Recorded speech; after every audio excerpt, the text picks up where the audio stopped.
Your name, your address, and your phone number are floating around the internet. Easy for strangers, scammers, and companies you've never heard of to find. Data brokers and shady databases collect and sell your private details to anyone willing to pay, putting you at risk of nonstop spam, scams, and fraud. You can't stop them from collecting data, but you can control who gets to keep it. That's why I use Incogni. They remove your private information from more than 420 of these sites automatically. And with their unlimited plan, you get total coverage. If you spot your personal details anywhere else online, just send them the link, and their privacy experts will get it taken down. It's the easiest, most complete way to protect yourself and personal life. Right now, you can lock in 60% off with my exclusive deal at privacykim.com. Go to privacykim.com right now and start protecting your privacy. This is so important. Privacykim.com. That's privacykim.com. This is a replay for the weekend of July 29th, 2023. Let's kick things off with something super interesting. Now, of course, Mark Zuckerberg's metaverse, we know that's dead. But that doesn't mean that Facebook is. Wow. Okay, there are 7 billion people in the world. So how many of those people are on Facebook? 7 billion people in the world. How many are on Facebook? Anyone care to guess? Okay, I'll tell you the answer. 3 billion. 3 billion people on Facebook. They just broke their record. And they say it might be because of Reels. That's the TikTok lookalike feature that's on your feed. Facebook Reels, they get over 200 billion plays every single day. Wow. And of course, speaking of billions, Mark Zuckerberg, his net worth is $104.4 billion. Could you imagine? I don't even know what the interest every day on that would be. Elon Musk is at $240 billion. Bill Gates, $121 billion. I'll tell you. When you start thinking about it, most billionaires are really just rounded up millionaires. That's right. The haves and the have-yachts. Get it? Oh, yes. And on that happy note, you're about ready to get more tech smarts because every single thing is now a tech thing. I'm, of course, Kim Komando, America's beloved digital goddess, here with you. It's the biggest show. It's the most trusted show about all things digital. And you can find my award-winning show on over 420 top radio stations throughout the United States. And you can also get us as a podcast, as a webcast commercial free over at Komando.com. Just go ahead and click that big yellow button that says Komando Community. And a big hello and salute goes out to all of our listeners on the American Forces Network Radio, reaching over 375,000 U.S. service members, serving in 175 different countries and 200 ships at sea. Get the Kim Komando Show. And I know that you have a few questions about something digital I can lend a hand to, and that's why our T-Mobile Unlimited listener line is now open for you. It's at 1-888-825-5254. Every single day, I check out 30 different websites to make sure that you're up to date on everything that's going on in the techverse, and here are 5 things that you need to know right now. We're going to start at number 1, and maybe you'll hear some biblical and other prophecies in the story, but for now, just take it for what it is. Sam Altman, he's the founder of ChatGPT, and he has big plans to bring in a worldwide ID system, whether we want it or not. He owns another company called WorldCoin, and they want to invent a global electronic money system where everyone on the planet would buy and sell, well, everything. It'd be like a global currencies. And without it, you couldn't do business. But to operate such a system, first you have to identify everyone who would use it. Yeah, I'm talking about the entire global population. So follow me on this. WorldCoin envisions scanning everyone's iris because no two irises are alike. So we're talking about non-alterable global identity verification, proving that you're really human to unmask all the aliases and the internet bots. So you'd think that this kind of story would make like major news, but for some reason it's not. Now, to entice everybody to sign up, right now if you do, you get for free 25 world tokens. But again, you have to give up that iris. All right, number 2, this is a great report from the Sunday Times. The gal's name is Angelina and Masha. These are fake names, and they work for a Ukrainian risk assessment firm. Now, their job descriptions have taken a pretty dramatic turn since Putin launched that invasion. So instead of running the typical risk assessments, these girls are now being called digital honey trappers. Angelina and Masha, they sweet talk Russian soldiers. Okay, these are men that they deeply despise on dating apps in areas all along the occupied border. They use AI-generated photos of these really beautiful women and turn to gain valuable intelligence. Now, Angelina says she spends 2 hours every single day teasing and flirting with Russian soldiers online. And sure, she said, they ramble on about women's underwear, but it gets a little darker. They send videos and pictures of captured countrymen, even dead bodies. But in all of this, sometimes these women get little nuggets of valuable information, a photo of a military passport, a location of Russian troops, stuff that's really, truly useful. The wild part is some of these soldiers are completely falling for it, and they're pledging their undying love and proposing marriage. Wow. Remember back in World War II, they had a saying, loose lips sink ships. Yeah, even happens here. Moving on to number 3, the AI lawsuits are rolling in. Have you ever found yourself visiting your doctor for a medical treatment or procedure, and then they come back and say, sorry, insurance isn't covering that? Well, a lawsuit has been filed claiming that healthcare giant Cigna has been using AI to just outright deny claims systematically.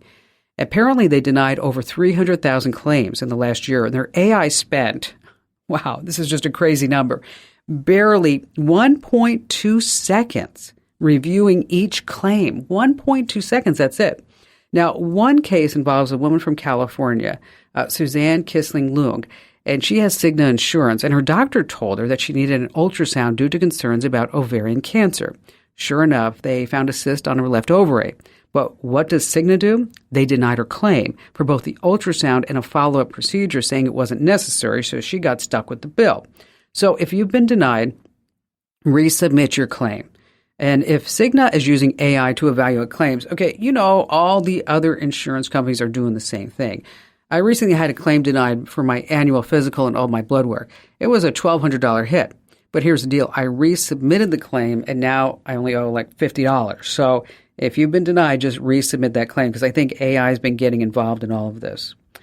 All right, moving on to number 4, we the people. Okay, we all know that AI did not write the Constitution, but AI ChatGPT says that we did. So you might be wondering, like, what's going on with that?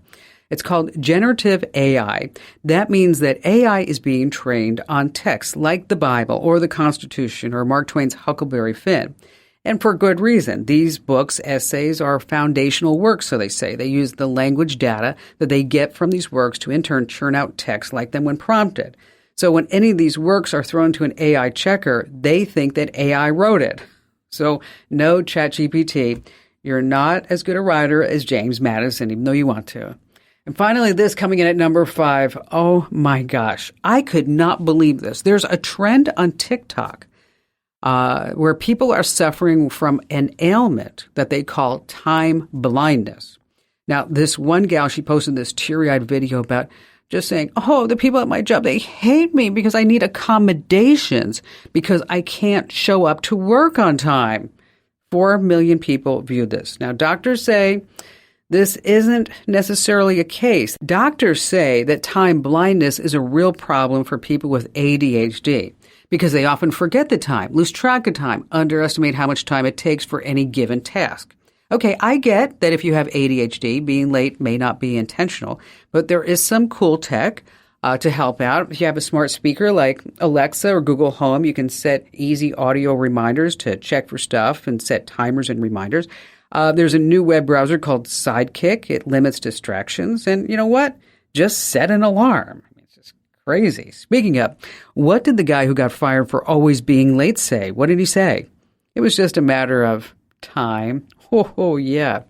Okay, why is printer ink so expensive? I mean, it really doesn't have to be. I mean, what is it? It's colored water, right? Well, turns out Americans are dropping $10 billion a year, wow, on name brand ink when we could be refilling it for a lot less. This is not a new concept.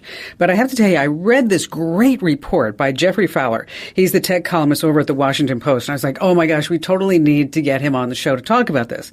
Because he needed to switch out his tiny HP cartridges. And the damage, well, about $125. But here's the thing. insider folks told him it only cost around $2 to make those cartridges. So Jeff decided to play around with some alternatives, and he laid it all out in this recent Washington Post article. And he tried everything from the aftermarket cartridges to refillable ink bottles, everything. He rolled up his sleeves and he tried making his own ink at home. Wow. Talk about really getting involved in a story.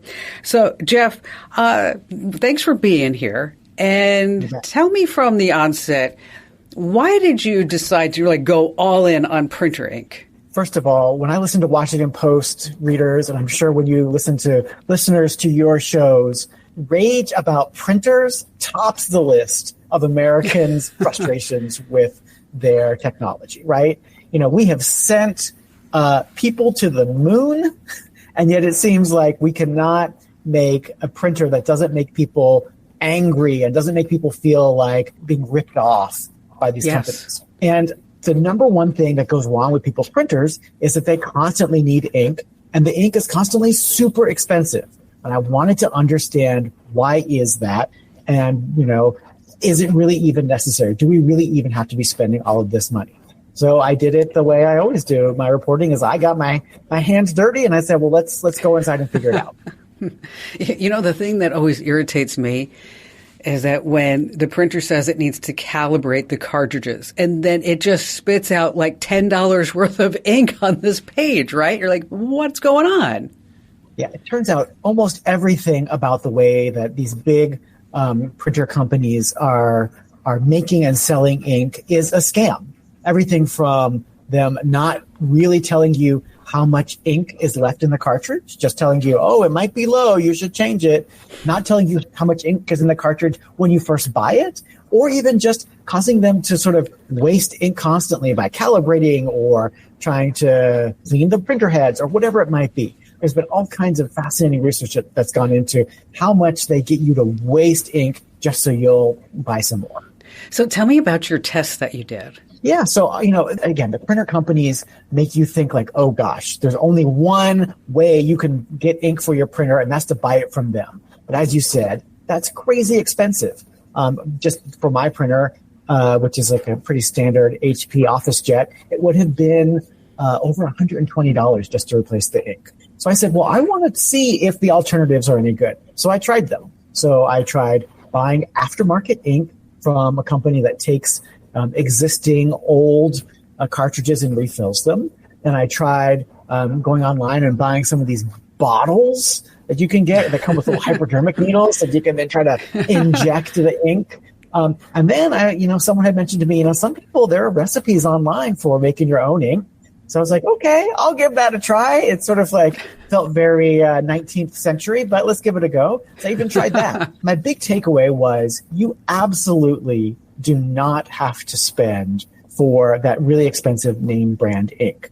When you look at the samples of the tests that we ran, and I've got on the story on the Washington Post, I've got sort of zoomed in views so you can see. I challenge anybody to tell the difference between the full price name brand ink and some of the other ones. There really is very, very, very little difference. And yet you can save half or more by going with one of these other routes. Did you run into a situation where HP said to you, we're sorry, Jeffrey, this is not an authentic cartridge, so you're not allowed to use this in your printer? Yeah, so you hit the number one annoyance here. So, HP and these other companies have, in the last couple of years, started embedding microchips in those little cartridges. And they have those in there. They claim to sort of protect the security of your printer, but that's not really why they're doing it. They're doing it because they want to watch what you're printing and what you're using to print. So yeah, if they notice that there's a chip in there that isn't one of their officially, licensed ones, they might try to, at minimum, throw up a little warning message that makes it seem like, oh no, you're doing something naughty. Or at worst, make it seem like your entire printer is going to break. And in fact, that happened to me during one of my tests. I put in one of these off-brand cartridges, and I got the blue screen of death on the printer for a moment. No. But then I unplugged it and then plugged it back in, and it all worked fine. So when you go through all of this, how much money are you saving at the end of the day? For the sort of remanufactured ones, so those are cartridges that are sort of refilled from existing things, you save about 50%. And that's a lot of money. That's $60 on my printer. Right. That is a lot of money. And it doesn't take a lot to fill up the cartridges. What, 5-10 minutes? Is that it? Or is it longer? So if you buy the ready-made cartridges, they're already filled. They come to you ready to go. You just take off the seal and pop them in. If you want to try the hand-filling route, we tried that as well. You could save even more money just buy these sort of big tanks of ink. I have to say, in our tests, the prints also looked great from those. It did require a little bit more steely nerve because you're there with a hypodermic needle and you're trying to jam in ink into one of these cartridges. And these cartridges these days have been designed to make that process a little bit difficult, and you have to press pretty hard. We did have it in one case where we didn't do it quite right, and some of the black ink did ooze out onto the page when we tried to print. So that approach could involve a little more hassle, but you know what? If you print a lot, it could save you a lot of money. Jeffrey, thank you so much for being here. Folks, if you want to read his piece, it's over at thewashingtonpost.com.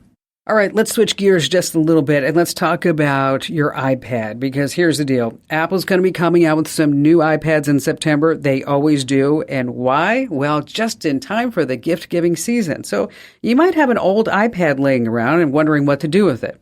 Well, first of all, you can turn it into an e-reader. And unless that iPad is just super old, you can just load up the Kindle app, Goodreads, or my favorite app is called Libby. And this lets you get free digital books from your local library. And if you've missed reading the comics because you no longer get a newspaper, you want to put that app Chunky on the iPad too. Now you can also use an older iPad as a universal remote control for your home television setup. Just add the apps for your streaming media favorites like Netflix, Hulu, Roku, all the others. Just works great. You can also use that old iPad as a digital photo frame, a home security camera, or what you could do is just mount it in the car for the kids in the backseat to watch. Oh, and by the way, if we have cat lovers in the crowd, just add the app Frisky's Jitterbug. Oh my gosh, that cat is going to go simply bonkers. Let's talk about file types, because your life is on your computer, right? Your photos, your work, your passwords. And that's why you never want to risk clicking an attachment from an unsolicited email. And here's the scoop on some trends. You need to know the file types that scammers are using. Okay. Of course, we have Excel and Word. They're not the top culprits anymore. Okay. According to research, 54% of malware attacks are using an archive file format like zip and rar. And these have outpaced anything Windows because we've all gotten so smart. I mean, we know if it's like a Google doc or a Word doc or an Excel sheet, we know that, hey, that might be malware. So before you click on an email attachment, I want you to stop and think and don't click that link. Even if it's from somebody you know, it could be something really nasty that you're going to get on your computer. And then you're going to have to call me and say, Kim, help me. I downloaded it and I clicked on something and now everything's all haywire. Oh, I hate those calls. All right, back to the calls we go with Heidi in Tucson, Arizona. I run a business, and I was looking to do a podcast to kind of help promote my business, but I have no idea how to do that, and I'm kind of way behind technology-wise, and I was wondering if there was an easy way for a beginner to do this that wasn't too complicated. All right, what kind of business do you have, Heidi? Well, I'm in the alternative health field. We do energy scanning of the body's energy field, and so I have clients from all over the country utilize my services. So, awesome. That's cool. Yeah, so That's great. So I guess podcasts can reach people anywhere, anytime. Well, here's the thing let me tell you the downsides of podcasts. Just to give you the lowdown, okay, the skinny about all this. There are probably 2 million podcasts on each platform. When we start talking about platforms, talking about Google Play, you've got Apple Podcasts, and then of course you've got Spotify, Pandora, and all those other ones, right? But let's just say we have 2 million podcasts. The problem with podcasting is that there's a lot of choices, okay?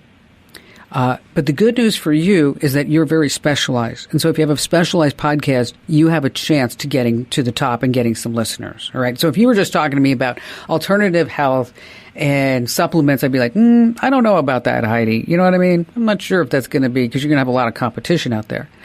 The other thing about podcasts is that it is a commitment, Heidi, is that you have to do a podcast every single week. Now, I've talked to a lot of people, high-profile people. One person, if I said their name, you'd be like, oh, they own a winery, because that's what they do. And they were befuddled that I said that you'd have to do this on a regular basis. They thought they could do a podcast once every 6 months. You have to do this every single week, or else you don't get the traction that you want, because then the podcast algorithms say, oh, Heidi did this one podcast. She hasn't come back in 8 months, so why am I going to promote this podcast? Make sense? Yes. Okay, Sure. So in order to get into podcasting, you need a desktop, laptop, whatever. You can record it on your phone, but you really want to get a good, solid microphone. We'll send you a link to one. Then you need also tools to record and edit the software. And that's where you're talking about Audacity or Pro Tools. And then you need a platform that will get you into all of the podcast networks and services. And that's where you're going to use a service like Podbean. And so they were going to distribute your podcast after you get it all done. And then, of course, you're not going to use any copyrighted music, because then you're going to get banned. And it's always a good idea to plan out topics. And you have a little bit of an outline that you can follow, so that this way, if you have any guests, you know how long they're going to be talking, what they're going to be talking about. Your podcast length should be at least 30 minutes. You can do shorter daily podcasts, but for your topic, I'd say probably between 30 and 40 minutes would be a nice sweet spot for you. Have you thought about doing email marketing? Yes, I have. Yeah, I'm in the process of trying to find a reliable company to help me out with that. Okay, so I would start, instead of a podcast, there's more bang for the buck with email marketing. And there you can use a service like MailChimp or Constant Contact. And that's how for example, you could send out a weekly emailer about, maybe some new thing that you discovered, some fun thing, and maybe you're offering a special, or maybe you're not, and maybe this is a link to your online calendar so people can book their own appointments. And so with email marketing, it seems to be more of an effective tool, because it goes right to their inbox, because you have their email address. See, with a podcast, people have to search you out. And I'm not saying that you shouldn't do it. What I want you to do is to augment this as part of an entire marketing plan. So you're going to have your social media under control. You're going to have a YouTube channel with some videos on there. You're going to have email marketing ready to go. And then I would say, let's do the podcast, because there's just too many podcasts out there, and it's very, it's just really controlled chaos right now in the podcast marketplace because of all the different varieties. Now, I never want to discourage an entrepreneur. If you want to do it, that's great, but just make sure you have everything else all sewn up, so that this way you can tell your existing network about your podcast, so that they can go listen to it, and then they can tell all their family members and friends. We'll send you a link, Heidi, so hang on the line with us, to a microphone that I like. And thank you for your call. And keep me posted on your success. I just know you're going to do great. Now, of course, this begs the question, how much can you make having your own podcast? Well, for this, we have to do a little math, and I've got to pass along some terms. It's called CPM. You know what CPM stands for? Cost per thousand. So commercials are based on cost per thousand, and you normally have no more than 3 commercial breaks within a podcast. So how much is a CPM? Well, let me tell you, it just ranges from $1 to maybe even $100.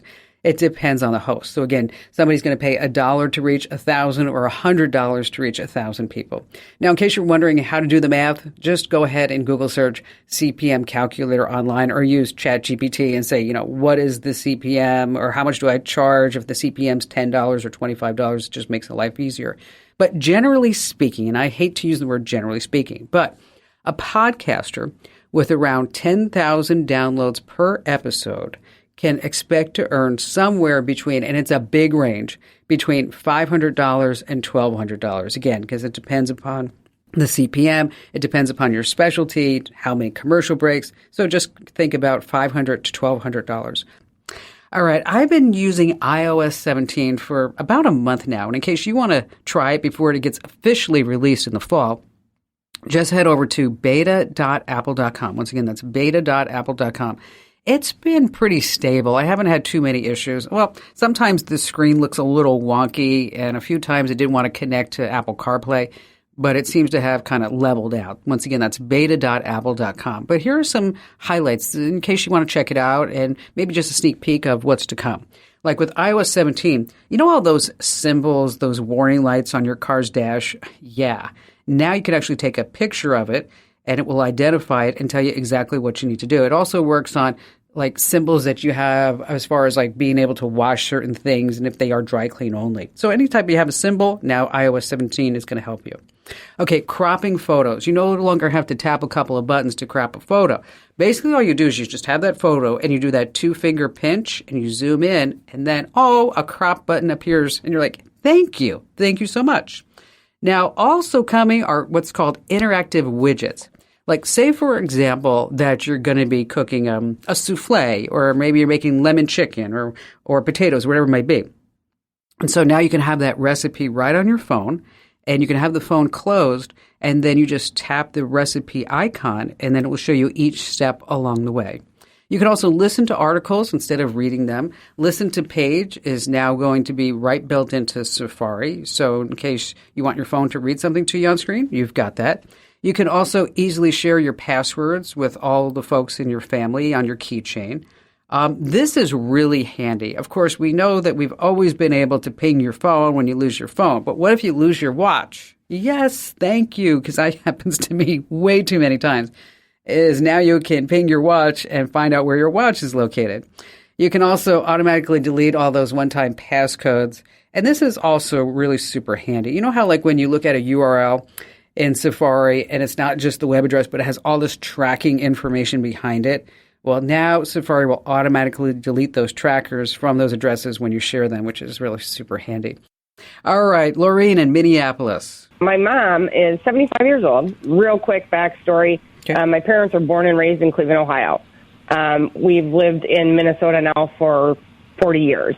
My parents made the trip back and forth from Minnesota to Ohio multiple times together. However, now my father passed away about a year ago, and my 75-year-old mother is bound and determined to drive to Cleveland, Ohio, all by herself. She is of sound mind and body, and she's just fine driving. However, she gets sometimes confused by technology and her GPS, and then she gets flustered. So she asked me if there was a way I could track her while she's on this trip. Okay. So, all right. What kind of devices do you have? She has a Samsung A20, and I have a Samsung Galaxy S9 Plus. Okay. Okay. I can give you the steps on how to use Google Find My Device. Okay. I'm not going to go through all that on the phone with you because it gets like boring for everybody for me to say go to android.com/find, all that other stuff. Okay. Okay. But what I want to do is I want to talk to you about not just Find My Device. I want to talk about if this were my mom, what I would do. Okay, that's what I want to know. Okay, of course I would turn on Find My Device, and that's a given. And I wish I could tell you that there were 3 other apps that did the same thing, but there are not 3 other apps. There's only one that does everything that I'm about to tell you, and it's called Life 360. Okay. I was going to ask about that. Okay. That's the only one I've heard of. Yes. So Life 360, it has crash detection. Not saying she's going to get in an accident, but if she does, I would want to know automatically. Okay. Mm-hmm. It also has roadside assistance. So if she has car trouble, that guess what? You get 5 miles of free towing or 50 miles of free towing, but then she can just hit a button on her phone and then it will call a tow truck. Okay. Like that. Yeah. There's also where you could see where she's been and you can see how fast she's going, how slow she's going, where she has stopped. Okay. Okay. You could do a geofence that says if she goes off of this highway, I need to know. Oh, okay. So love that. So there are all these other great things other than just I can go on my phone and say, oh, great, she made it to Canton, Ohio. That sounds like, okay, that's what, so, or she's stuck, or she calls you, I'm stuck. I got a flat tire, and she sounds like she's super independent, and I can tell you are too. And the way that I would pitch this to my mother is I'd say, for how many years have you worried about me? How many years has she worried about you? Your whole life, right? Yeah, okay. Absolutely. So now you're starting to worry about her a little bit. Not that you haven't before, but she's so accustomed to making this trip with your dad, that this trip is going to be an emotional event for her. Oh, gosh, yes. Okay. And that's the way I would sell it to her. Well, the funny thing is she actually is the one who asked me if there was a way I could track her. Oh. So, I don't think well, I need that's to sell easy. It. Yes. Okay, good. Then you know what? Question. Then just tell her to do that. Okay, I do have one question. You know what? That's easier. Sorry. Go ahead. I do have one question, however. I love my mother, but I also don't need her to know where I am at 24/7. So with this app, is it possible to do that where I can track her, but she doesn't know where I'm going? Oh, you can turn off your own tracking. Okay, you can do that. All right. You can do that. Because I know that gets a little. Sometimes it gets to be a little much. You know what I mean? I'm at home 24/7. I don't care. She doesn't need to know. It's like, go do something, go out, right. Whatever it may be. So Live 360, and I'm glad that she's on board, because so often I take these phone calls and the older adult isn't, and then we've got to convince them. And let me know how it works out, Lorraine. Always appreciate some feedback. Think about your heirlooms in your family. Maybe it's your grandfather's old rifle, your mother's wedding dress, all those precious photos, and they hold stories, and you want to preserve them for generations. But how do you do this? Okay, there are several ways to protect and document your family treasures, but the right app makes it a lot easier to use. One option is called Thingyology. Yeah, I know, I didn't name it. It's a digital inventory system, and what you do is you capture images of your family heirlooms, like your father's old pipe, along with a description and the story behind each item. That's where it becomes super handy. Now, for organizing and managing archival photographs, that's when you want to use Tropy. This is free software that was developed by George Mason University. It lets you add the metadata, tags, annotations to your images.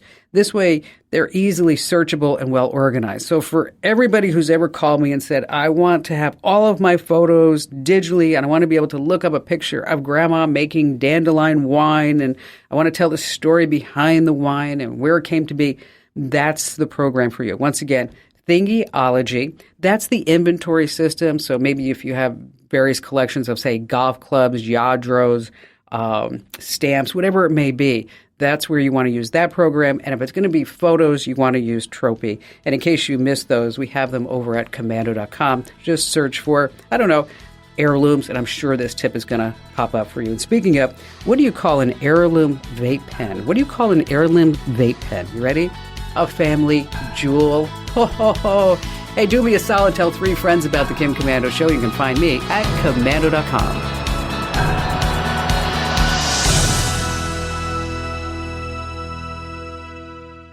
If you own a home, listen up. This is scary. The FBI is warning about a crime on the rise, home title theft. And it doesn't happen the way you might think. No break-ins, no stolen keys, just a forged signature on a single piece of paper filed with the county. In minutes, criminals can transfer the title out of your name, then use your ownership to drain your equity or even sell your home. The worst part, most people don't know what's happening until they get collection or foreclosure notices in the mail. That's why I trust Home Title Lock. When you visit HometitleLock.com/Kim, you'll get a free title history report and a 14-day free trial of their $1 million triple lock protection, including 24/7 monitoring of your home's title, urgent alerts to changes, and if fraud does happen. Their U.S.-based restoration team will work to restore your title, covering costs up to $1 million.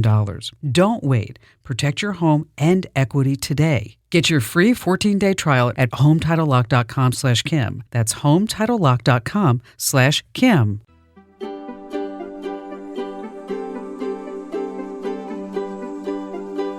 Thank you for listening. Here is hour 2. All right, let's kick things off with something super interesting. It's a great story from the Wall Street Journal. If you can find a meteorite over the size of 1 kilogram, the Maine Mineral and Gem Museum will hand over $25,000 for one. Yes, I know. There are people who are willing to do just that full time. They're called meteorite hunters. Okay, it's not easy.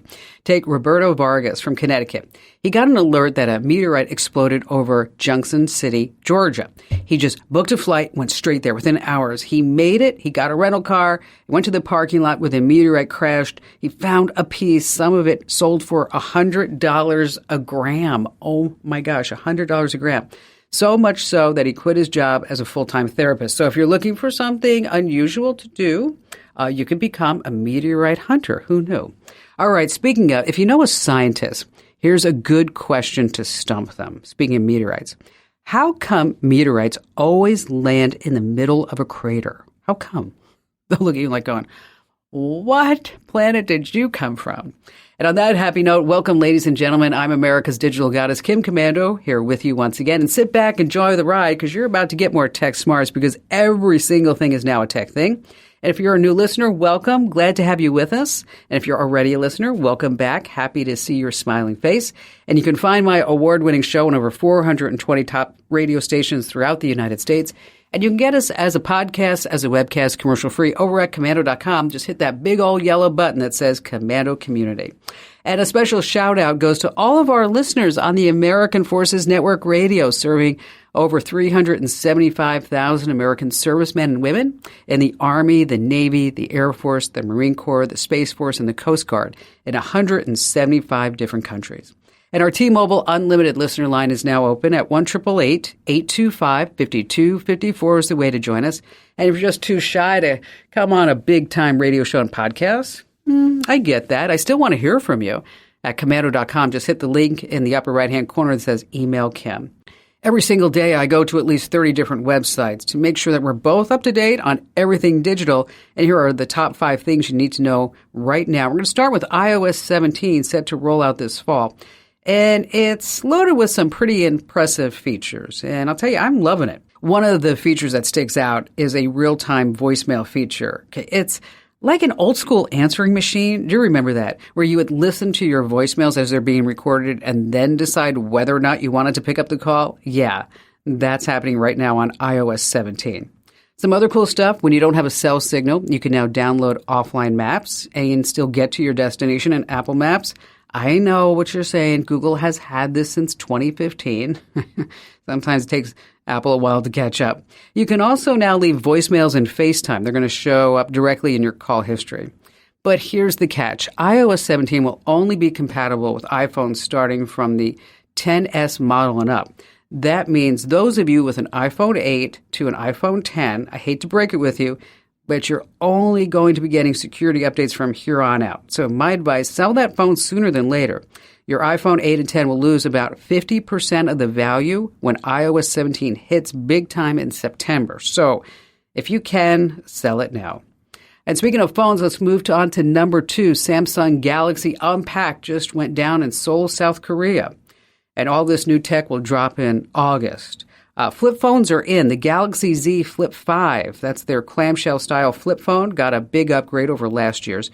The 3.4-inch screen on the front row looks a lot like the Razr Plus from Motorola. Now, you can use it to scroll through widgets, reply to messages, get a sneak peek of a pic you're taking. I had $1,000, though it's pretty pricey. Foldable phones were big. The Galaxy Z Fold 5 opens up like a book. There's not too much difference here from its predecessor, but it does have I guess you'd say, a narrower exterior screen. It is, they say, 30% brighter inside and has a slimmed-down stylus. Okay, foldable phones, I just don't think that they're here right now for prime time. And this one, wow, $1,800. Now, they also have the Galaxy Enhance X app. Okay, this is kind of cool. You can use it to enhance old photos and correct distorted photos, which kind of works like the Google photo scan. But anyway, that's all I really saw that was interesting at the whole Galaxy Unpacked event in Seoul, South Korea. No, I did not go to Seoul, South Korea. I just watched it online like everybody else. Number 3, look out for some new emojis. What's your favorite emoji? I'll tell you the one that I've been using a lot is the emoji for the superhero and also the salute. Just love the salute emoji. So some good news for emoji lovers. Over 118 new emojis are expected to roll out. Emojipedia, yeah, there is such a place. They say that they're the absolute authority on emojis. Get ready for some new emojis like the mythical phoenix, a wild brown mushroom. Okay, not sure when I'd use that. A broken chain, a lime wedge. Okay, that could be useful on Margarita Mondays.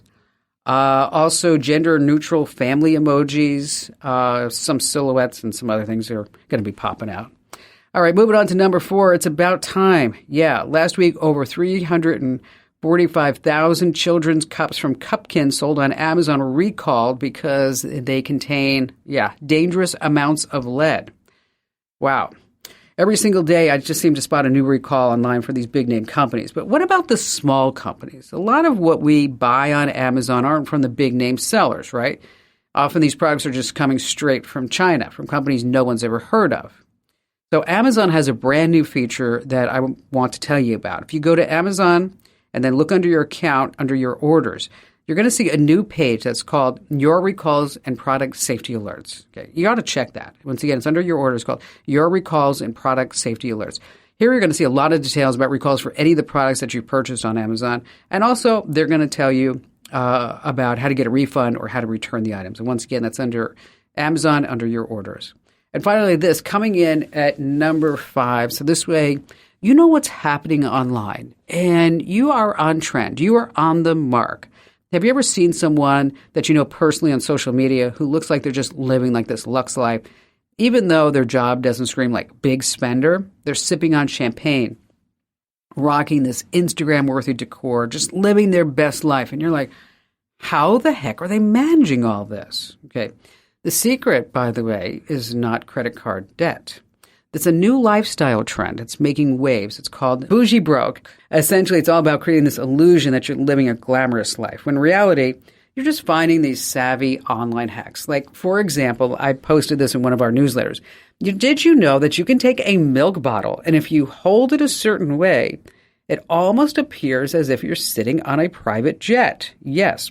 So bougie broke, it has gained a lot of traction when TikToker Josh Jacobs posted a video asking, have you ever been broke, but no one believes you're broke because you don't look like you're broke? And he goes on to explain the concept of being broke, and you're a bougie broke. So how are all these TikTokers and Instagrammers and everybody else managing to make their lives appear so rich? Tricks of the trade, like I said. The milk bottle, okay? Peel and stick wallpaper to spruce up their rentals. Serving champagne really cold, even if it's from a carton. Get this, they're actually food dyeing eggs orange to make them appear fresher in pictures. Oh my gosh, yes. People are actually doing this. Maybe they ought to go out and get a job and make more money so that this way they could actually have real money and they wouldn't be bougie broke. Just a thought. Hey, our T-Mobile Unlimited listener line is now open at 1-888-825-5254 is the way to join us. And let's see, Benjamin in Ohio, you're up first. Well, my wife and I, we've been kind of at a loss here lately. We've been hacked, we believe, and we've been having a lot of trouble here in our home network, keeping it all together. We've been either wrapped or overlaid. New phones that we seem to buy seem to already have the same perpetrators in them. I've bought many routers. We've done everything we could to try to get them out of our systems, and they have found some way to completely overlay my VA account. They've overlaid the apps for my banking accounts, and we're at a loss. I don't know how to get them out now. So give me just a few examples of what's been going on. Well, for a small example, I have a bank account with MoneyLion. I had my VA benefits transferred over there to a direct deposit. I got notices from MoneyLion, the app, that I needed to sign up for direct deposit in order to qualify for the benefits. So I went to MoneyLion, and as I was there, they said that my card was deactivated. I call MoneyLion and reactivate my card, and they said it was never deactivated in the first place. So I say, okay, just for safety's sake, let's reactivate it or send me a new card. They would send me a new card, and I would re-download the whole app, update everything, and when I'd do it, it'd go right back to saying that I did never set up my direct deposit through the VA Veterans Association. Okay. That's just a small little thing. Like, it started with Samsung of America as well. They started sending me things about arbitration agreements and disagreements and settlements through arbitration agreements with them, and business agreements on a business that I had just started up. I never even talked to them about it. And when I started getting these things, I started getting notices that they were willing to sponsor me and all sorts of other things, but I was never receiving any more letters after those. They'd come to me and then they'd quit, and I'd be blocked out of that Samsung account. I couldn't get in. I haven't been able to access it for a year. So sometimes, I'm not saying this is the case, Benjamin, sometimes when this is happening is that it's normally somebody who's close to you, somebody who is maybe being a prankster, somebody who's trying to make your life difficult. Do you think there's anybody in my family, maybe, but I can't really point the fingers in that direction because they've been doing this for so long that they've even claimed to be my dead mom. That hurts. It's horrible. It's horrible. It's evil. It's evil. So, knowing that it may be somebody who's close to you, somebody who is sick among themselves, right? I've asked the family police, like where I live in the area, the county police, to help me out. And they just seem like they're overwhelmed with the idea of even what I'm saying to them. Like, it couldn't be done. Well, they are. You know what, Benjamin? They are. They're overwhelmed because of so many people that this type of situation is happening to, that they're like, I don't know what to do. I don't know where to start. So let me just go through some things. And next time you reset everything, I want you to keep the password to yourself. Okay. Don't share it with anybody in the house. Don't share it with anybody who comes over, okay? Because you said, you reset some routers, but I'm sure that, you changed network names and passwords, and then all this comes because it's somebody who's probably close to you, who has access to all of your devices. So when we talk about buying new devices, I know that it starts adding up because you have to buy a new router and you have to do, make sure that you have a solid password on that router. Again, Benjamin, only you know. That's it. Okay? And with my wife, only you know the password to the router. She just finished this cancer that she had. She had esophageal cancer, and after that had finished, I got my pacemaker installed. And after all that had happened, we are on disability now, and it just seemed like they started targeting our disability or us for something along the lines, I don't know what it was. It was something like they really... You know what? You're going to sit there all day, Benjamin, and banging your head against the wall trying to figure out why people are evil. Methods of a madman, right? Yeah, okay. So let's not even go down that rabbit hole. Okay. What we're going to do is we're going to get a life back, and the only way that you're going to do that is by you protecting yourself. Number one, your wife, your kids, and you need to be that person that controls the entire network. So if somebody says, "I need to get this on the network," you say, "You know what? You need to bring that to me." Okay, I will put it on the network. Okay, I will permission a MAC address. So on your router, every device has a MAC address. You only put those devices on that router that you know that are there. You're not giving anybody any free willy anymore with any type of password, because that's just not conductive for anything. So you're going to buy some new devices. You're going to reset the devices. I want you to do a factory reset on all your computers, your phones, your game consoles. It's drastic, but we need you to do that.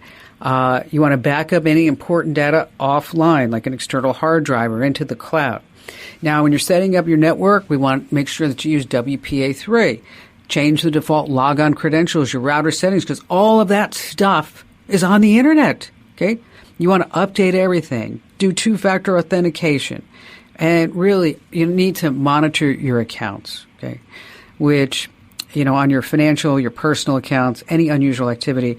I have on all my accounts, if somebody charges over a certain amount, and if somebody accesses an account, that I get an automatic text. Now, you mentioned law enforcement.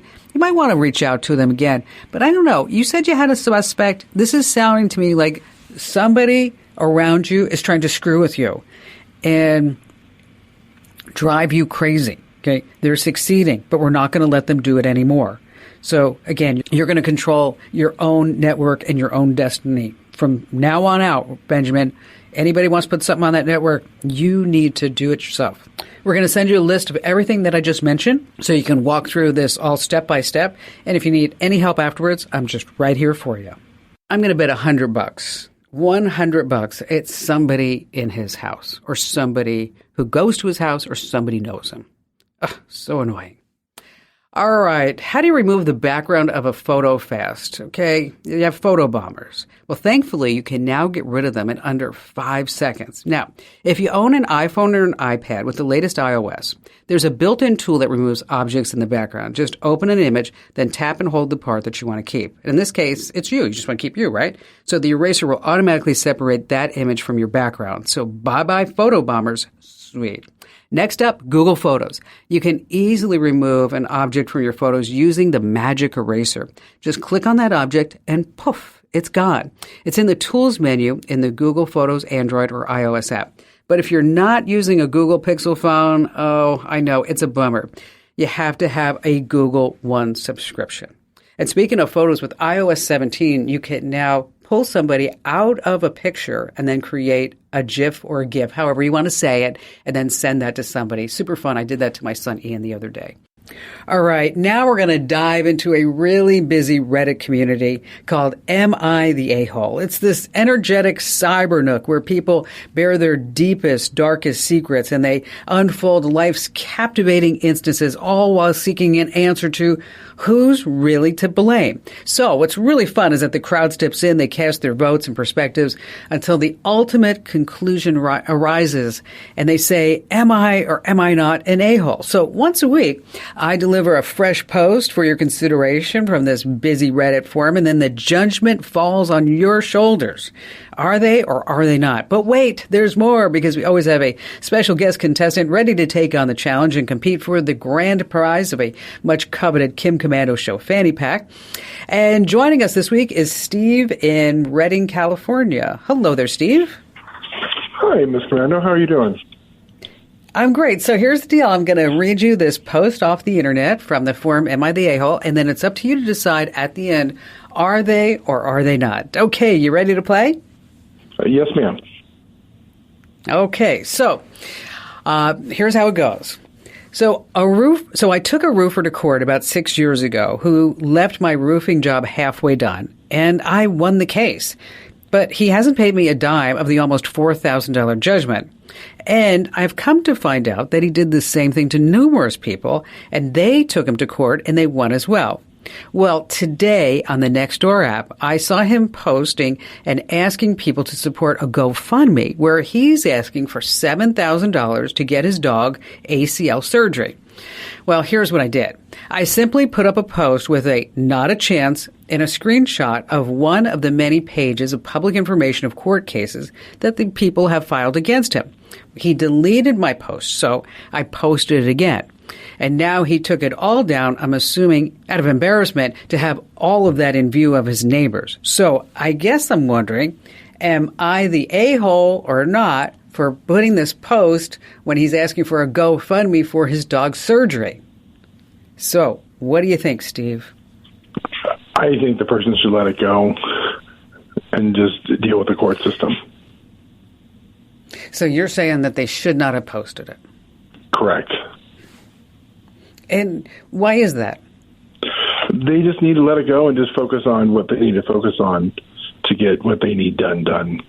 So if they have a court settlement, they need to just focus on getting a court settlement and stop, being vengeful to someone. I know it's annoying, but. Okay. Well, let's see what the internet decided in this forum. Oh, sorry, Steve, you're wrong. The internet has decided that they are not a hole, because they were saying that, why not do the court of public embarrassment and shame him? And maybe the $7,000 wasn't even for a dog surgery. How do we even know? So, well, you didn't win the fanny pack, but I know you have a question for me, so how can I help out? Well, I have a daughter starting college, but she's 14, and we are looking for... Wait, I'm sorry. Your daughter is 14? Wait, back up. Your daughter's 14 and she's starting college? Wow, that's amazing. Just a college class. Okay. She has a goal of graduating high school and college at the same time. And so I have other children as well who are interested in, or younger, but are interested in doing college classes as well. And we were trying to figure out a good program to help protect them. Like, I know, back in the day there was stuff like Net Nanny and stuff like that. I wasn't sure what we would use or not use. A coworker suggested I set up different accounts for each one on the computer and using the Windows program itself. The Microsoft Family Safety. Yeah. Microsoft Family Safety is actually pretty good, and it's included with Windows. And what it does allow you to do is to set up different profiles for each of the kids, and then they have different content filters and time settings. You can set age limits for the content. You can limit what websites they can visit. And then what's also nice is that you get weekly reports of their activities. So, if you're just trying to control just the Windows PC, then I'd say, Microsoft Family Safety is a pretty darn good tool. Now, you mentioned Net Nanny. I don't really think that Net Nanny has been keeping up with everything that's been going on, because it doesn't really, in my opinion, cover the, I guess you'd say, the apps and maybe some games, and if the kids have any type of phones. Do the kids have phones? Not yet. Okay. Well, you know what? And good for you. You are doing fabulously to have a 14-year-old not hooked on a device yet. But when that time comes, is that, for example, on an iPhone, they really do have some pretty decent parental controls. But I just want to plant a bug in your ear right now, is that there's a program called Custodio, and it does both online activity monitoring. It does screen time management. You can set time limits for specific apps, specific games. It also has strong content filtering tools, and then it can also track your kid's location, and there's an SOS button, all kinds of great things like that. But I'd say I think you're pretty good on the right path right now. And what you want to do is just, set up that Microsoft Family Safety, and then when the time comes, phones, what I'm talking about, just look at Custodio. And Steve, thank you for your call today. Hey, just a quick reminder, we do have the Commando Kids contract. Just head over to commando.com/contract. It kind of goes out the rules of the road with your kids, what they can and cannot do. And it also covers stuff that may be uncomfortable for you to speak to with them directly. And this way you have a document you can refer to. I'm talking about sexting and sharing passwords. Again, it's totally free at commando.com/contract. All right, let's talk about the low-tech way that people are hacking into stolen cell phones. Okay, this is really happening throughout the country. I want you to pay attention, especially if you're going out, because I don't want you to unlock your phone with a passcode in front of strangers. Criminals are taking advantage of folks having a few drinks, going out on the town. They sit next to you, they befriend you, they tell you how beautiful and handsome you are, and they're just waiting for you to tap your code to open your phone. Say, send me a text so I have your phone number, and then bam, they just steal that phone right from your hands. I mean, think about this. A good phone is worth at least $1,000. And once they have your PIN code, your bank account is toast. What's worse, the thief can lock your iPhone using your code. So even if you have a GPS tracker on it like Find My, you can't get in. You can't request help from Apple. You're just out of luck. So number one, when you're out in public, shield your PIN number. And if you really, really need to open your phone in front of anybody, use Face ID. Next, don't use an easy PIN. No 4 digits. It needs to be nice and long. And finally, if you don't want to use Face ID, use a passcode with both numbers and letters if you can. So be really, really careful when you're out and about. All right, Tasha in Michigan. Well, I have we have a dog sled touring business up here in the North Woods. And nice. And as I realized I had one question for you, led me to a whole bunch, but we'll stick to the one question. So our guests, before they come to us, we like to learn a little bit about our guests and have them fill out a waiver. And I was wondering if there is an online service that they could do a digital waiver. Everything's been on paper for the last 20 years that we've used, and I know there's probably something out there that would help us out. Yeah. Well, there's a couple of ways you can do this with waivers. There are some websites that will facilitate this, where you put the waiver up, and then you can put the link in an email. You could put the link on your website. So this way is part of your instructions. So this way you're not, emailing the waiver and then waiting for it to get back, or they show up without the signed waiver, because I'm sure that happens. Okay. Right. And then you have to give them the paper and the pen, and you're like, we just want to get the dog sled tour under control. Okay. I mean, let's get it going. Exactly. And so a really simple way to do this is to maybe use, there's a couple of ways. Like, they actually have services that specialize in waivers, like Waiver Forever. And they also have a mobile app. So while you're sitting there and you realize, and it's 20 degrees below, that John didn't sign his waiver, you can pull out your phone and say, here, I need you to sign the waiver right now. Okay. And they can also embed waivers on your website, so that this way everybody can sign it in advance. Now, if you don't want to go that route, 1,500 waivers, they charge probably anywhere between $20 and $40 a month. I don't know how many waivers that would include, but I know that's kind of a base price. Now, if you want to do it yourself, there's Google Forms, and you could create a waiver. You could create a custom a questionnaire if that's what you want. But if your waiver is relatively simple, that might be just an easy way for you to do it. And Google Forms, that's where you could have them, again, embed in your website. And just about everybody in the world has a Google account now, so they just be able to just sign in and and get that Google form done. The other thing you might want to consider too is that is to do a DocuSign. Because this is a legal document, I'm inclined to make sure that you have all your P's and Q's. I don't know if you would have that with a Google form. I mean, I'm not a lawyer. I can't give you legal advice, but I can just tell you that if people like to sue, you know what I mean? So I would want to make sure that everything was all covered. I broke my toenail on the dog sled. I need $5,000, right? Right. So that's why sometimes it's money well spent not doing it the free way on Google Forms, and maybe using Waiver Forever or DocuSign. We use HelloSign because it's a cheaper alternative than DocuSign. So you might want to look at that. It's not as expensive.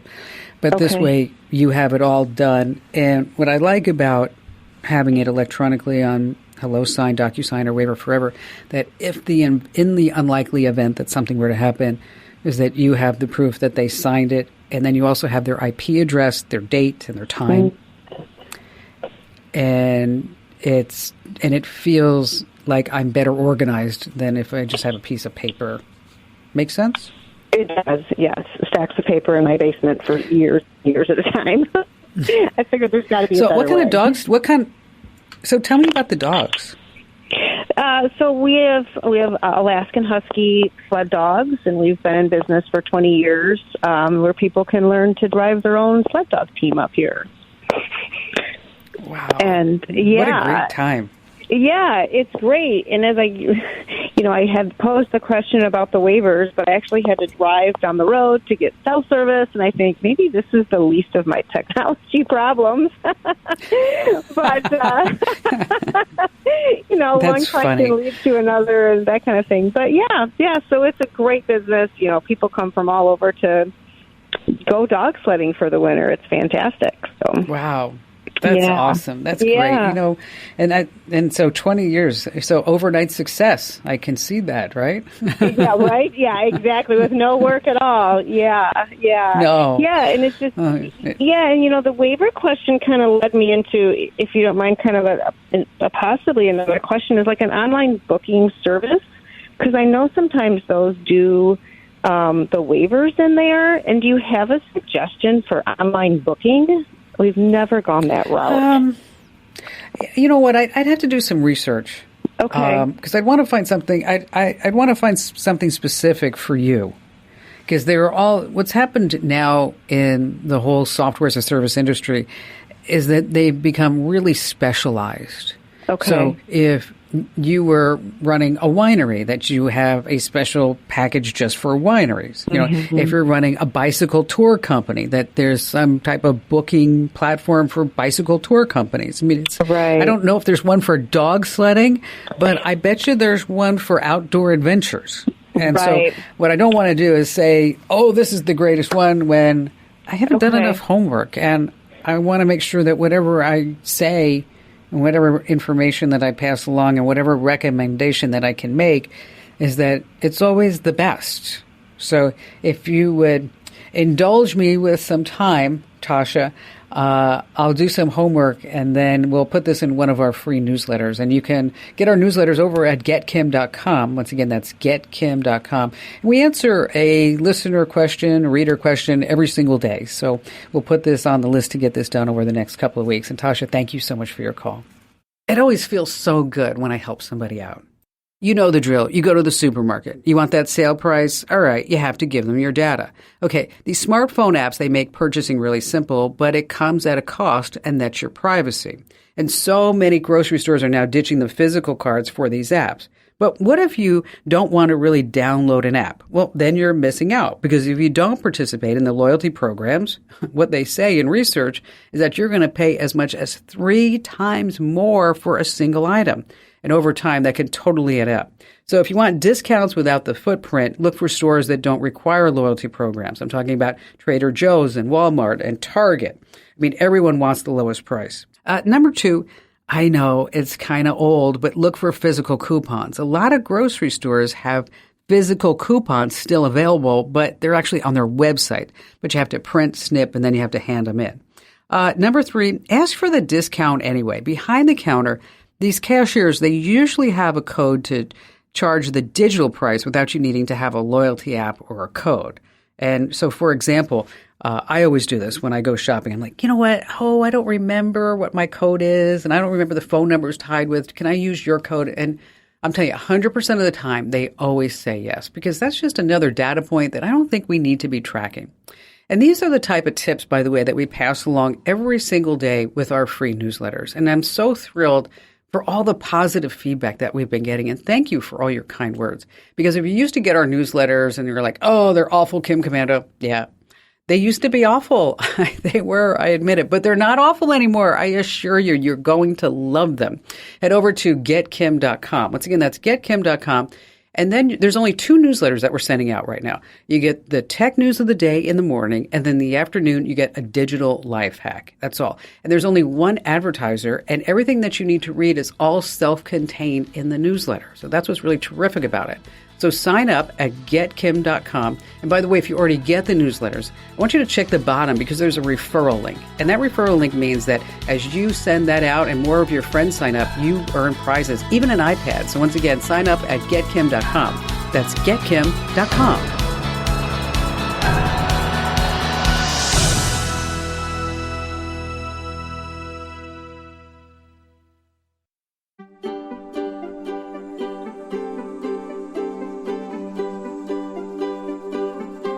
Here is hour 3.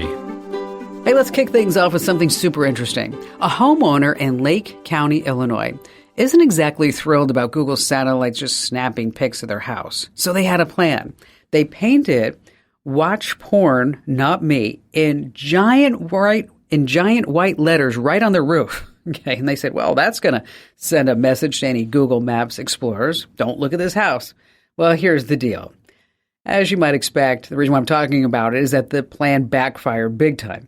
Some Facebooker spots the house on Google. They say, oh, it's so funny. They post a screenshot of it in a group for satellite image junkies. And then just boom, that image goes viral. I looked at it, a few 100,000 likes in just the last few days. Now everyone's looking at this guy's house.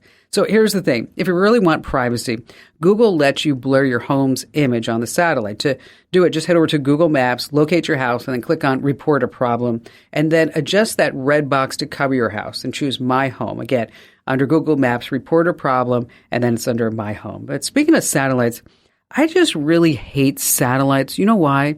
They're just a complete waste of space. Oh, yeah, that was a great one. And on that happy note, I saw you smile.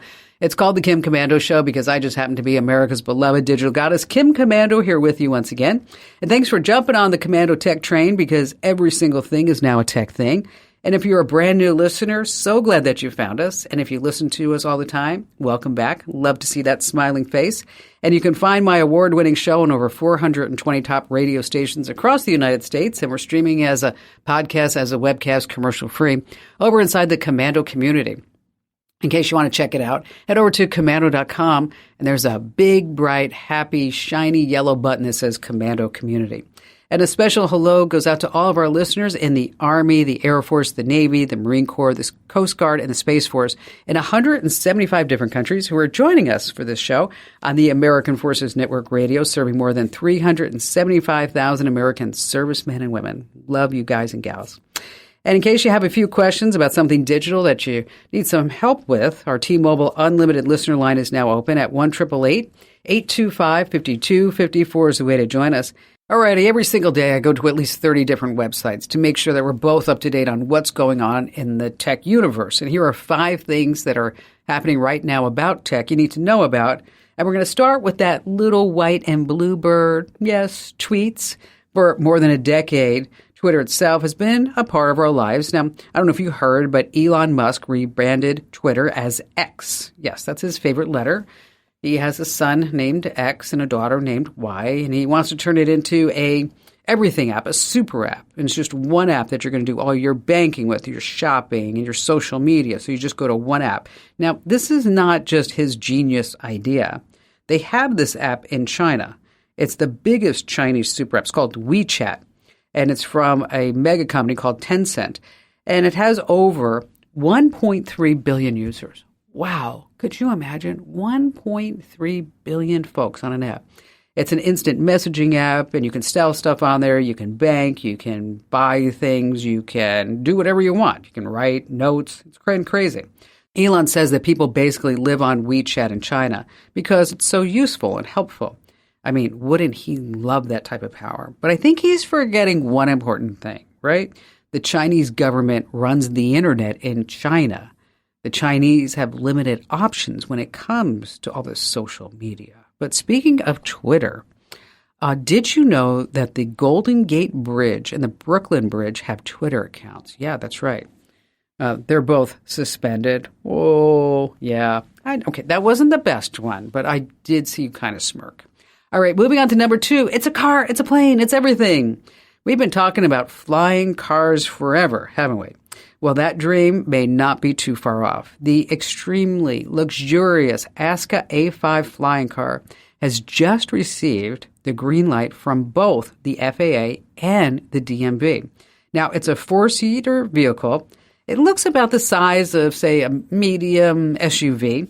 They say it has 250 miles of range. It can zip through the sky at around 150 miles per hour.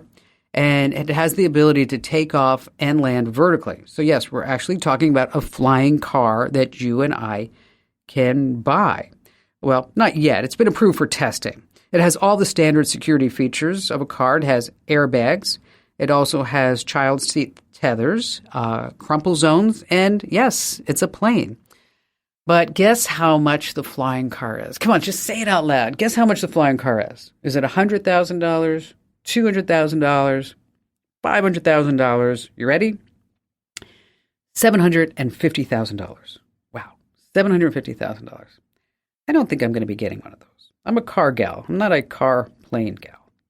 All right, moving on to number 3. Are you really old enough to play that video game? There's an outfit out there called the ESRB. It's the Entertainment Software Rating Board. And this is the outfit that assigns age and ratings to consumer video games in the United States and Canada. And they want to take this a step further. They want to scan your kids' faces in order for them to play some mature, violent games, adult-only games. They say they're going to create a way for verifiable parental consent. It's called the Privacy Protective Facial Age Estimation. Who names all this junk anyway? Okay, wow. So basically, the whole idea is that the kid's going to take a selfie, and AI is going to say whether or not that kid is old enough to have that video game. All right, here we go again. Passing off the parental responsibilities to some outfit who's going to be capturing pictures of our kids when really this is a parent's job, okay? I know it's not fun. I had a kid who loved Xbox, and I used to have to sit there and look at him and go, okay, a video game with a felony in the title is one that you're just not going to be playing. Talking about Grand Theft Auto. And of course, eventually he did get it, but it's when I felt he was ready for it, not for when some outfit says that they are by scanning the kid's picture. Crazy stuff. Moving on to number 4. Wouldn't it be just fantastic if you could see that new couch, shelf, or ottoman's going to look in your room before you're buying it? Well, Wayfair, that's right, the big online furniture retailer. They have a brand new AI app I want to tell you about. It's called Decorify, and it lets you see your space in new styles with all that new furniture. You just take a snapshot of your room, upload it to the app, and that will show your space, but decked out all these different styles. You have industrial, modern, crazy modern, bohemian. And then, of course, it's going to direct you to similar stuff that they have for sale because why are they putting out the app? To make money, of course.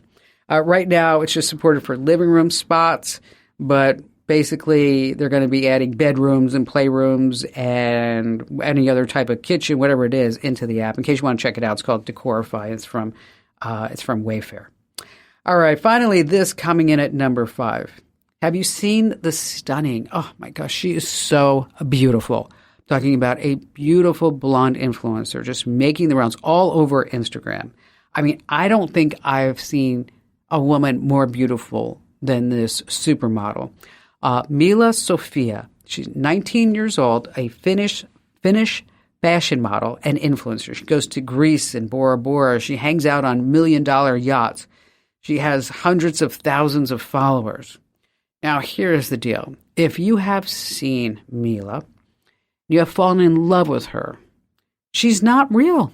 She's been totally generated by AI. Her website says she's AI generated, but she's still fooling people because they're not checking it out. Some comments that I've seen. It doesn't get any better than this. Or how about this one? You look marvelous, amazing, pretty, beautiful, gorgeous, stunning, and breathtaking in that white bikini. Of course she does. She's AI. Or how about this one? Mila, you definitely rank among the most beautiful woman ever. Ever. It was in all caps and said multiple times. Okay. Mila would probably look real to you too, but there are some signs. Number 1, she has no pores. Okay. Her face looks a little off. She takes pictures in front of the same background. So if you are really hot to trot for Mila Sofia, and there are probably others of them that aren't as popular on Instagram just popping up, just know that that's not really reality, folks. It's all fake. It's all AI.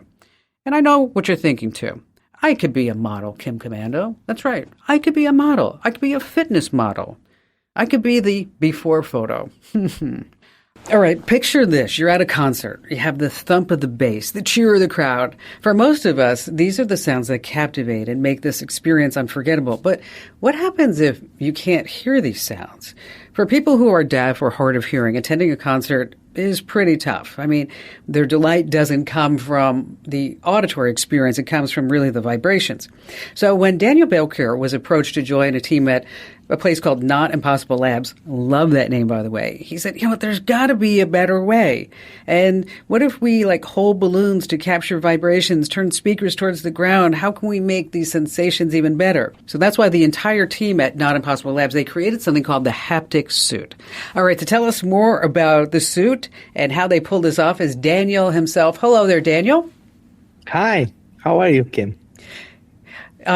Thanks for being here. So I'm super excited because I had a chance to watch some of the videos over at the Lincoln Center in New York with these people wearing these suits. And I thought, gosh, this is just so incredible. Let's start at the beginning. Tell us about the suit itself. Okay, so this suit is actually, a vest, 2 wrist and 2 ankle bands.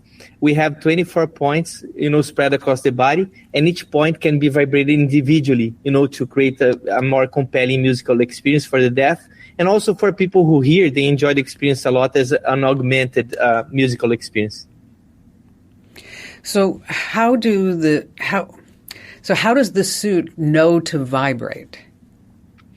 So we have several ways of doing this. The most basic thing that goes back in the initial days, because this project's been going on since 2014, evolving.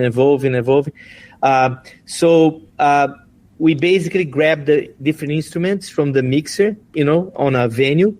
And then I have somebody we call the Vibro DJ, just tweaking, the knobs and making it, changing the placement on the instruments across the body according to the style of the song. Sometimes you have like a piano and voice, sometimes it's a full orchestra, sometimes it's like a rock and roll band. So we change it according to whatever it is, and it's all done in real time. It's a very interesting experience. So how long did it take to put together this suit? Because you mentioned 2014. Yes, correct. So it's been almost a decade, developing this technology.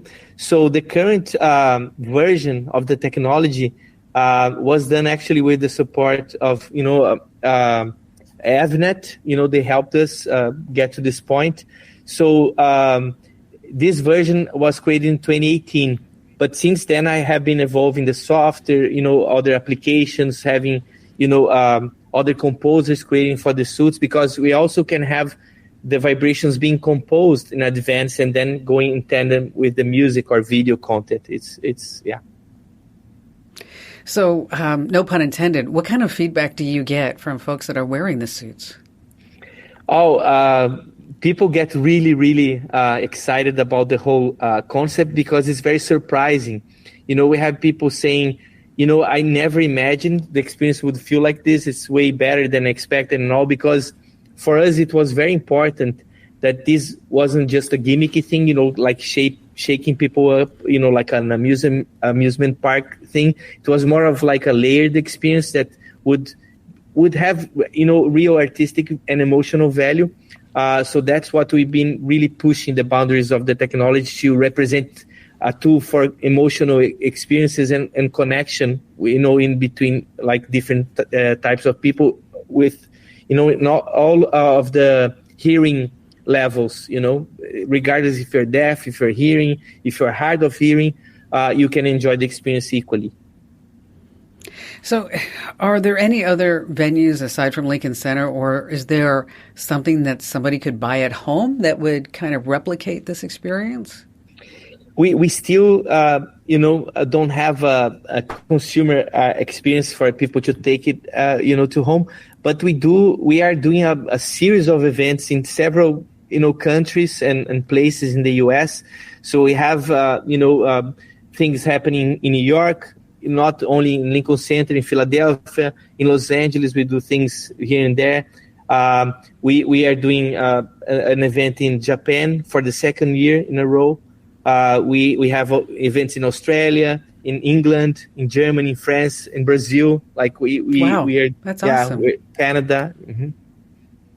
That's awesome. So where's your website so folks can learn more about this and see it in action? Yeah, musicnotimpossible.com. You can find all the information there. Well, I think it's incredible what you guys and gals are doing with the technology for the deaf, and thank you so much for being here. All right, let's switch gears just a little bit. Your fancy smartwatch can track your heart rate, your steps, your calories, even how much water you're drinking. It's all great for your health, but what about your mind? Apple's latest updates, which are available in beta, iOS 17, it has a new app called Mindfulness. Now, recording your emotions, they say, can enhance your overall well-being, and research is backing this up. The Journal of Medical Internet Research has said that folks who monitor your moods, that you are more self-aware, you have a higher emotional intelligence. So in case you want to check it out now, just go to beta.apple.com and you can download the beta version of iOS 17. And then there's a mindfulness app. And I'll tell you something, I started using it and I found out that I'm just overall always happy. I am always happy. Isn't that crazy? And joining us right now on the Kim Komando Show is our amazing content queen, Ali Seligman. Hello there, Ali. Hi, Kim. So, wow, I saw that email that you got. Yeah. At least, you know what? At least people are listening. That's the thing. True. Yeah. Okay. Whenever any feedback is sometimes good feedback. And in case you missed this whole segment that we're going to be talking about, is that Allie, you did this whole segment about mispronunciations of tech terms. And there are some other words that people mispronounce. Like how would you say this word, Allie? You ready? Yeah. Nuclear. Nuclear. How would you say that? Nuclear. Okay. Nuclear. Okay. Yeah. Some people say nuclear. Nuclear. Yep. I remember that. Yeah, exactly. Yep. Okay. How about this word? Okay. I should have, we didn't rehearse any of this, so I'm sorry, I'm just throwing it at you. Ready? SHERBET. SHERBET. Oh, man. It's sherbet. Sherbet. Not you're right. Yes, yeah, it's not sherbet. Not sherbet. It's sherbet. Yes. Sherbet, right? And so this email that you received, why don't you tell us about it? Yeah, this was from our pal Denise in Georgia. And I will say, this was the nicest of the emails we received about this. So Denise listened. She said, I believe the lady who is telling us how to pronounce words, I'm that lady, mispronounced the word often. It is often, no T in the dictionary, it's often in the dictionary. The T is silent. Why do they bother putting in letters in words if they are supposed to remain silent? I'm with you, Denise. Apparently I said often. It is often. And thank you for pointing this out. I'm going to go on the record and say silent T is really dumb. I don't know. I guess I'm going to start saying like ballette, Liston. Like, let's just really go for it on the T. But again, for the record, it is often, not often. We all flub words. I mean, here I am doing this show for 20 odd years, right? And oh my gosh, Allie, I woke up to like the nightmare email. One of our biggest stations is WTOP in Washington, D.C.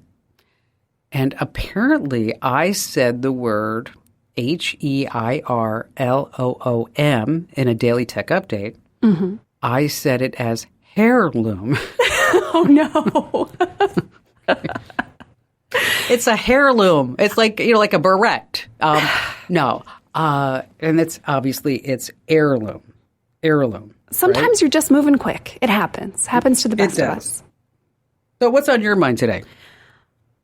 Reddit is on my mind. There is a subreddit I love. It is called You Should Know.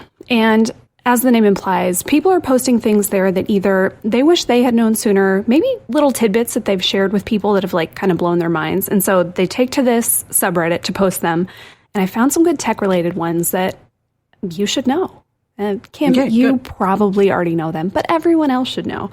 Okay, we've got 5. The last one is my favorite because it's going to keep you from getting really embarrassed one day, I promise.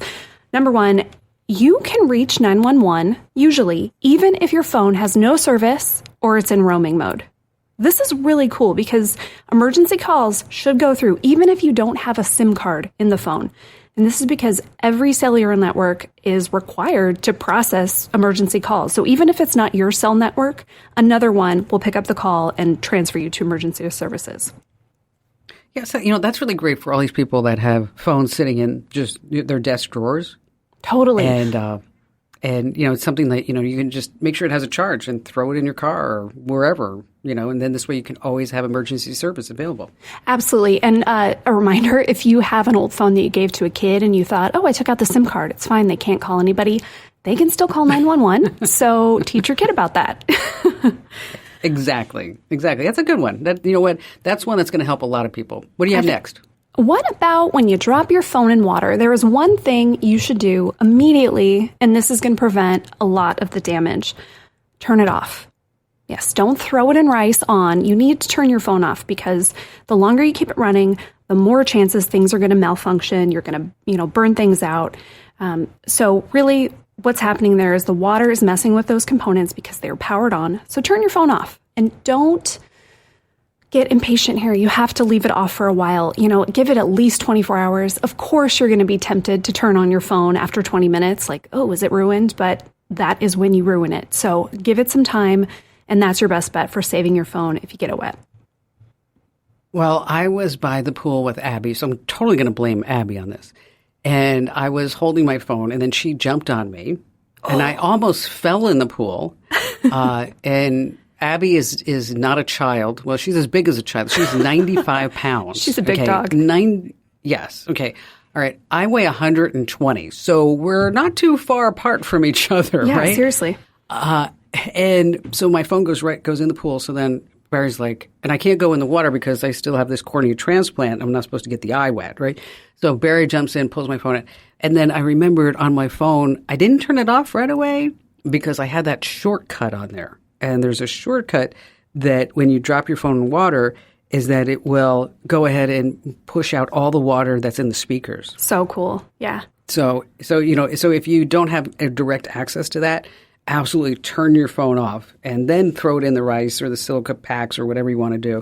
But, some people say that rice trick doesn't work, but it has worked for me. Have you tried that?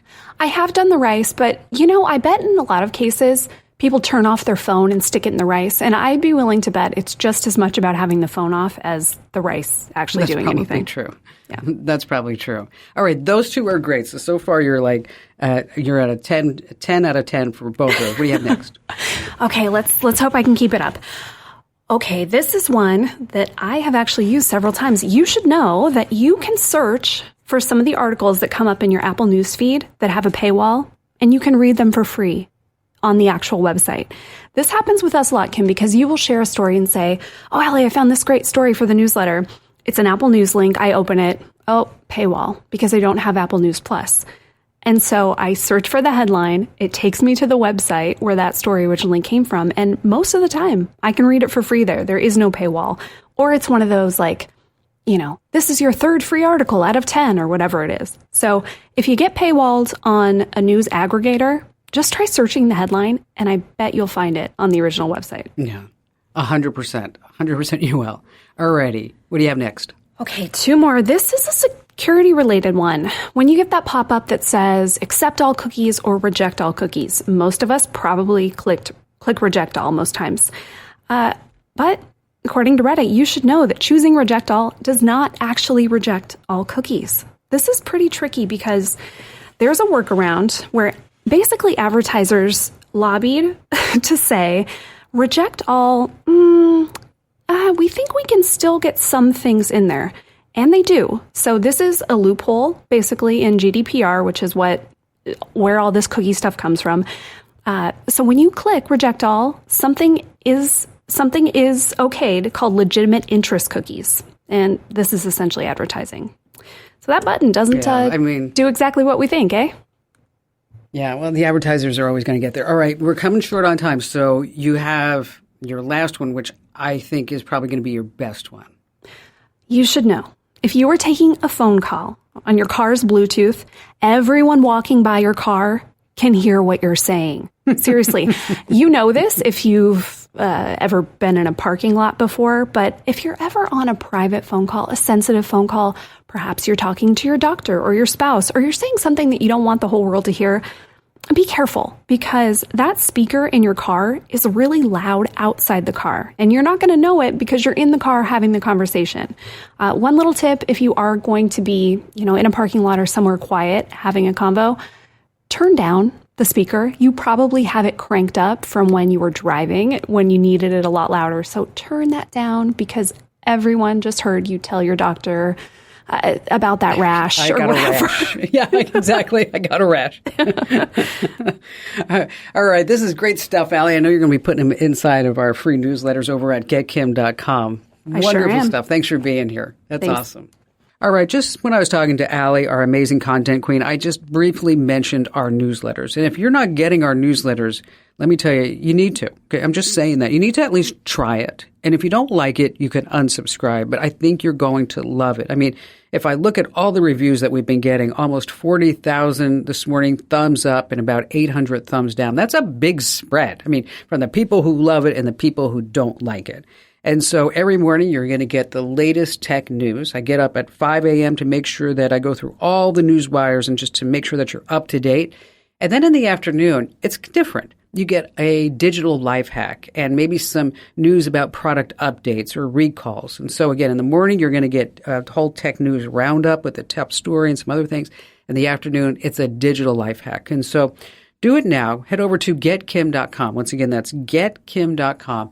The newsletters are absolutely free. We're not going to sell, lease, distribute your email address to anybody ever. Don't worry about that. And again, that's getkim.com. All right, Bob in Philadelphia. Hi, Kim. Greetings from the mushroom capital of the world, Kennett Square. Fabulous. What's going on, my man? I've been listening to you for years on WILM in Delaware, and I've learned so much from you. I can't tell you how much I've learned. And plus, your dad jokes are the best. My family, thank you. I repeat your jokes to my family, and they say, "Oh, Grandpa, another dad joke." Oh, that's fabulous. That's fabulous. So, how can I lend a hand today? Well, I organize a group of guys playing tennis. I'm 79, and my group of tennis players, there's 12 of us, range in the 70s and 80s. And I make this... Awesome. Yes, thank you. And I make this spreadsheet schedule. It's for 2 months at a time. We play 5 days a week, and everybody will play 1 or 2 or 3 times a week. So it's kind of a complicated schedule to make. And I send it to them in an email in PDF format. And, being 70 and 80 years old, they lose the emails, they lose the schedule. They're constantly trying to find their schedule when they're going to play. So there's a lot of texting and emailing back and forth, who's playing for who, and it gets quite confusing. And there's a lot of times we end up with only 3 players. So what I had a thought was if I could have a web page that the only thing on the web page was the schedule. So they have an easy access web page to a website called maybe something like geezertennis.org or something. That they'd never forget that, and then they could see when they're supposed to play.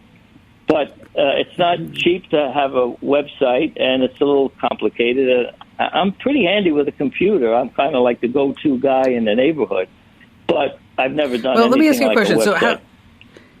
So how you're doing it now in a Word doc and spreadsheet, and then you're saving it as a PDF?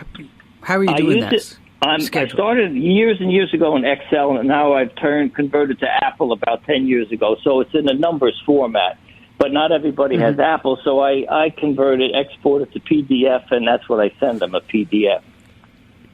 Okay, we're going to make your life so much easier. You're going to love this. Right. Okay. All right, we're not going to make you build a website.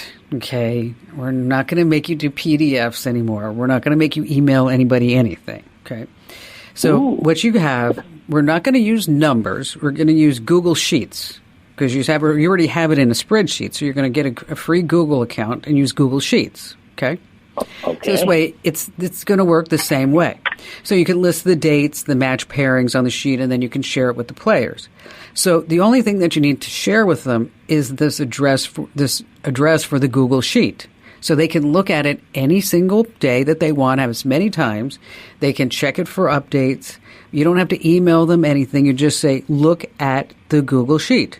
And then they should have the address. You're not going to have to give them the address 1 month and then a new address the next month. They're just going to have that one Google address. Okay. So the only thing they need to do is check the Google Sheet for updates. But the link is going to be the same even as you update all the information. Okay. So the only thing you're going to have to do is just create that Google Sheet and then share it with everybody else that is on the tennis team. All you have to do is create the Google Sheet and then share it with anybody else who is participating with the match. And then they don't have to worry about getting a new PDF. They just have to always look at that same Google Sheet address. Now, if you want to use Google Calendar, you could do it that way. It may be a little bit easier because then they can see a calendar view and then they're always going to get the up-to-date schedule. But either way, the only thing that is required is that all your players have Google accounts, but these are free and they probably already have one already. So again, you're going to make a Google Sheet, you're going to share it out, and when you share it, you have different options. One is a commenter, one is an editor, one is a viewer. So you want to make sure that you always remain the editor and then you only share it out so that they're viewers so they can't make the changes themselves. Bob, thank you so much for your call today. And yeah, use all those dad jokes and you don't even need to give me credit. So let's say you're out with your family and friends, you're at this festival, you're just having a great time, and suddenly you're separated from your group and you're just like in this sea of people and you have no clue where anybody else is located. Yes, your smartphone and Google Maps is going to save the day. Now, to find your friends, what you do is you're going to drop a pin of your exact location on Google Maps, and then you're going to share that through a text. It's super easy to do. First, make sure that your location is turned on and it's accurate. You want to find that blue dot on a map, and that will represent your location. Just give it a little tap. Okay, that'll bring up your location details. And then, here's where the magic is. There's a button that says Share Your Location. Just simply click on that button, and you'll be prompted to choose how long you want to share your location and which app you want to share it through.